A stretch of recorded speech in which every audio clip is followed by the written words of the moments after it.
तुम्ही पाहत आहात MCN न्यूज मराठी।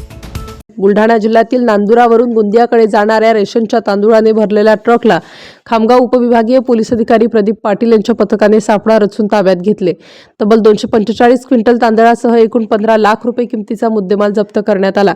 उपविभागीय पोलीस अधिकारी प्रदीप पाटील यांच्या पथकाने रात्री 10 वाजताच्या सुमारास मुंबई-नागपूर या राष्ट्रीय महामार्गावरील टेंभुर्णा फाटा येथे उड्डाणपुलाच्या समोर नांदुरा येथून नागपूरकडे जात असलेला ट्रक क्रमांक MH19 ब्रेड 5128 थांबवून तपासणी केली असता ट्रकमध्ये एकूण 500 कट्टे, अंदाजे वजन 245 क्विंटल, किंमत 4,24,750 रुपये तांदूळ आढळून आला।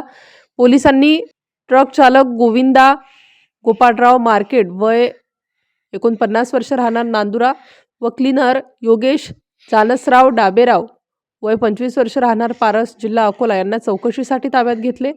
तर सार्वजनिक वितरण प्रणालीमध्ये वितरित होणारा रेशनचा तांदूळ असल्याच्या संशयावरून तांदूळ व ट्रक ताब्यात घेऊन खामगाव ग्रामीण पोलीस स्टेशनला जमा करण्यात आला।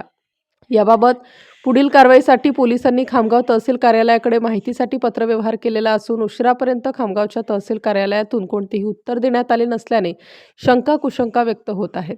MCN न्यूज मराठीकरिता शेख अजीज मोहम्मद, खामगाव।